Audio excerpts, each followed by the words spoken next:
దేశ భద్రతకే ముప్పు తెచ్చారు. ఆర్కే రేవంత్ రెడ్డితో చేసిన ఇంటర్వ్యూని ఆయన పెద్ద బ్యానర్ ఐటమ్ చేసుకున్నాడు. ఇవి దప్ప వార్తలు లేదండి ఇలా నాకు అర్థం కాదు. ఈ ఇంటర్వ్యూలు కూడా వార్తలు వేసుకోవడం ఎందుకు? ఆల్రెడీ మీ టీవీలు ఉన్నాయి, ఆ టీవీలో చూస్తారు, యూట్యూబ్లు ఉన్నాయి, వ్యవస్థ ఉన్నది, మళ్ళీ ఇంత పెద్ద వార్త. దేశ భద్రతకే ముప్పు తెచ్చారు. ఫోన్ ట్యాపింగ్ డేటాతో పాటు కౌంటర్ ఇంటెలిజెన్స్ సమాచారం కూడా ధ్వంసం చేశారు. ఉగ్రవాదులు మావోయిస్టులకు సంబంధించిన సమాచారం ఇప్పుడు లేదట. అంటే యాక్చువల్గా ఏంటంటే కొన్ని సంవత్సరాల తరబడి డేటా నిక్షిప్తమై ఉంటుంది పోలీసుల దగ్గర. సో గతంలో సేకరించిన ఎంతోమంది పోలీసులు ఎంతో త్యాగాలు చేసి ఎన్నో రకాలుగా పోరాటం చేసి ఈ సంఘ విద్రోహ శక్తుల ద్వారా బలైపోయి ఈ రకంగా పనిచేసిన పోలీసుల ఆత్మగౌరవాన్ని దుర్మార్గులంతా దెబ్బతీశారు. సంవత్సరాల తరబడి సేకరించిన సమాచారం మొత్తం డేటా అంతా ఖతమైపోయింది. ఎందుకు అంటే దాదాపు ఒక 42 హార్డ్ డిస్క్లు కట్టర్లతో కట్ చేసి మూసీ నదిలో పోయి పడేసారు. అందులో కేవలం వీళ్ళు ఫోన్లు ట్యాప్ చేసిన సమాచారమే కాదు, గతంలో ఉగ్రవాదులు వాళ్ళకి సంబంధించిన సమాచారం సేకరించిన డేటా కూడా పోయిందట. అంటే ఎంత పెద్ద క్రైమ్ అన్నది ఒక్కసారి ఆలోచించండి. ఉగ్రవాదులు మావోయిస్టులకు సంబంధించిన సమాచారం కూడా ఇప్పుడు లేదు. ఇది ఎవరు ఇందులో? A1 కల్వకుంట్ల చంద్రశేఖర్ రావు, కేసీఆర్ అంటోడు ఈ మొత్తం కేసులో A1. దీనిపై విచారణ చేయాల్సిన కేంద్ర హోంశాఖ కూడా పట్టించుకోలేదు. రిటైర్డ్ అధికారులను కేసీఆర్ నియమించారు. సంబంధం లేదంటే కుదరదు. లోక్సభ ఎన్నికల్లో బీఆర్ఎస్ ప్రభావం శూన్యం. ఆ పార్టీకి సీట్లు రావు. పార్టీ తుడిచిపెట్టుకుపోయే ప్రమాదం ఉందని గుర్తించే కేసీఆర్ బస్సు యాత్ర. కేసీఆర్ టికెట్లు ఇచ్చిన తర్వాత 6 అభ్యర్థులు నన్ను కలిశారు. కేసీఆర్ టికెట్లు ఇచ్చిన తర్వాత బీఆర్ఎస్కు చెందిన 6 అభ్యర్థులు రేవంత్ రెడ్డిని పోయి కలిసిరట. మరి ఇప్పుడు రేవంత్ రెడ్డిని కలిసిన 6 అభ్యర్థులు ఎవరి కోసం పనిచేస్తున్నారో? మరి మీకోసం చేస్తున్నారా? వాళ్ళు పని చేసుకుంటున్నారా? లేదు వేరే పార్టీల కోసం పనిచేస్తున్నారా? ఇది కూడా తేలాలా. ఆ 6 అభ్యర్థులు ఎవరో కూడా తేలాలా. మరి 6 అభ్యర్థుల్లో ఇప్పుడు జాయిన్ అయిన కడియం శ్రీహరి, లేకపోతే రంజిత్ రెడ్డి, కడియం కావ్య, రంజిత్ రెడ్డి వీళ్ళు ఉన్నారా? లేదు ఇద్దరు కాకుండా ఇంకా 6? అట్లయితే 8 మంది అవుతారు. కేసీఆర్ 10 సంవత్సరాల్లో సాధించని వాటిని నేను 100 రోజుల పాలనలో సాధించా. రాజకీయ పోస్టు పెడితే కేంద్ర హోంశాఖ ఫిర్యాదు చేయడం ఏంటి? ఎవరో పోస్టు పెడితే ముఖ్యమంత్రికి నోటీసులు ఇవ్వడం ఏంటి? ఇది తెలంగాణ సార్వభౌమాధికారంపై దాడే. కేసీఆర్ మాట్లాడరేం? ఈసారి కేంద్రంలో బీజేపీ ప్రభుత్వాన్ని ఏర్పాటు చేస్తుందని అనుకోవట్లేదు. ఈ ఫైనల్స్లోనూ మేమే విజయం సాధిస్తాం, ఛాంపియన్లుగా నిలుస్తాం.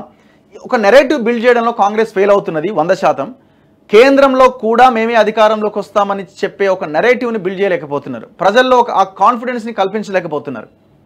మళ్ళీ మోదీనే వస్తారట, మళ్ళీ బీజేపీనే వస్తుందట, అలాంటి వాతావరణం ఉంది.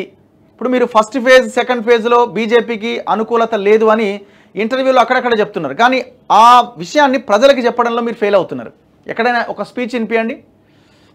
ఆ నెరేటివ్ బిల్డ్ చేయడంలో కాంగ్రెస్ ఫెయిల్ అవుతా ఉన్నది. సో దాంట్లో భాగంగా బీజేపీకి అది పెద్ద అడ్వాంటేజ్ అయింది. కేంద్రంలో మళ్ళీ వాళ్ళే వస్తారట కదా, మరి వాళ్ళే వచ్చినప్పుడు వాళ్ళకే ఓటేజ్ వేయచ్చు కదా అన్న ఒక లైన్ ప్రజలు తీసుకుంటున్నారు చాలామంది. దీంట్లో వాళ్ళకి సీట్ల సంఖ్య కూడా పెరుగుతూ ఉన్నది.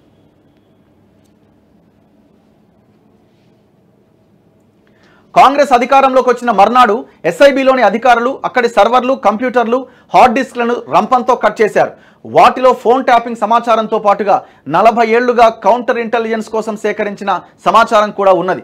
అంటే ఉగ్రవాదులు మావోయిస్టులు, అసాంఘిక శక్తులకు సంబంధించిన సమాచారాన్ని కూడా ధ్వంసం చేసేశారు. ఉగ్రవాదులు మావోయిస్టుల కదలికలకు సంబంధించిన వివరాలను మూసీ నదిలో పడేశారు. ఐఎస్ఐ కార్యకలాపాలు, ఉగ్రవాదుల కదలికలకు సంబంధించి ఏళ్ల తరబడి రూపొందించిన సమాచారం అంతా ఇప్పుడు లేదు. తద్వారా దేశ భద్రతకే ముప్పు తెచ్చారు అని ముఖ్యమంత్రి రేవంత్ రెడ్డి వెల్లడించారు. ఇంత తీవ్రమైన అంశంపై విచారణ చేయాల్సిన కేంద్ర హోంశాఖ పట్టించుకోకుండా వదిలేసిందని తప్పుబట్టారు. రాజకీయ ఆరోపణలపై కేసులు కట్టి అరెస్టు చేస్తామంటూ ఢిల్లీ పోలీసులను తెలంగాణకు పంపించారని నిన్న ఆయన మాట్లాడడం జరిగింది. ఒకవేళ ఇది గనక విచారణలో తేలితే అంటే ముఖ్యమంత్రి చెప్తున్నాడు కాబట్టి ఇంకక్కడ మనం దీన్ని స్టేట్మెంట్ కింద భావించాల్సి ఉంటుంది. ఉగ్రవాదుల సమాచారాన్ని కూడా ధ్వంసం చేశారంటే ఇందులో కేసీఆర్ని ఇమీడియట్గా తీసుకుపోయి లోపలేయచ్చు. ఇప్పుడు మీరు బయటికి చెప్తున్నారు, పోలీసులు అదే విషయాన్ని ముందు పెట్టి ఇమీడియట్గా తీసుకుపోయి లోపలేయచ్చు కదా, మరి ఎందుకు ఆ ప్రయత్నం చేయలే? ఎప్పుడు చేస్తారు? కేసీఆర్ మీద ప్రజలకు ఇంకా కోపం తగ్గలే, ప్రజల్లో కేసీఆర్ పట్ల సానుభూతి కనిపించట్లే, ఆయన కూడా తనకు శాస్తి జరిగింది అనుకోవట్లే, ఇంకా ఓటమిని ఆమోదించట్లే. బీఆర్ఎస్ ఓటమిని ప్రజలు చేసిన తప్పుగా మాట్లాడుతున్నారు. టీవీల్లో కూర్చొని తెలంగాణ ప్రజలు తప్పు చేశారని నేరుగా అంటున్నారు. గ్రేటర్ హైదరాబాద్లో ఉన్న వాళ్లకు ఉన్న జ్ఞానం తెలంగాణ వాళ్లకు లేదని అంటున్నారు. ఆంధ్ర వాళ్ళు మంచోళ్ళు, మాకు ఓటేశారు అన్నట్లుగా వ్యవహరిస్తున్నారు. AP CM Jagan return gift కింద తనను గెలిపిస్తాడని భావించారు. ఇప్పటికీ ఆయనకు బుద్ధి రాలే. ఈ ఎన్నికల్లో డొక్కలో వేసి గుద్దితే గాని చక్కగా కాడని ప్రజలు భావిస్తున్నారు. సీఎం రేవంత్ రెడ్డి అధికారంలో ఉన్నప్పుడు కేసీఆర్ జమ చేసిన దాన్ని అక్కడ ఇక్కడ దాచుకున్నాడు. ఇప్పుడు వాళ్ళు పలుకుతలేరు. రేవంత్ ఇవ్వద్దన్నాడంటూ దుర్మార్గులు నా పేరు చెప్తున్నారు. వాళ్ళు ఎవరు కూడా కేసీఆర్కు పైసా వాపసు ఇచ్చేలా లేరట. ఏం చేసిండు? బినామీల పేర్ల మీద, వాళ్ళ పేర్ల మీద, వీళ్ళ పేర్ల మీద రాసుకున్నాడు. వాళ్ళు ఎవరు డబ్బులు తీస్తలేరట. ఏమైనా నీకు ఇస్తే కదా 100 కోట్లు 50 కోట్లు అవి ఇచ్చేయంటే ఎక్కడే అయిపోయినాయని చెప్తున్నారట. అయిపోయినాయని చెప్పడంతో పాటు ఎందుకు ఇస్తలేమంటే నాకు రేవంత్ రెడ్డి ఇవ్వద్దని ఆయన ఆపుతున్నాడు, నేనేం చేయాలంటున్నారట. అట్లా కేసీఆర్కి రాజుల సొమ్ము రాళ్లపాలు అయినట్లే అత్తగారింటికి దారేది సినిమాలో బ్రహ్మానందం తరహాలో కేసీఆర్ది కూడా అదే పరిస్థితి. చింతమడకలో మిగిలిందే మిగులుతుందట లాస్ట్కి. సో ఇట్లా నిన్న రేవంత్ రెడ్డి ఆర్కేతో జరిగిన ఇంటర్వ్యూకి సంబంధించిన ఐటెం ఇక్కడ మనకు కనబడుతూ ఉన్నది.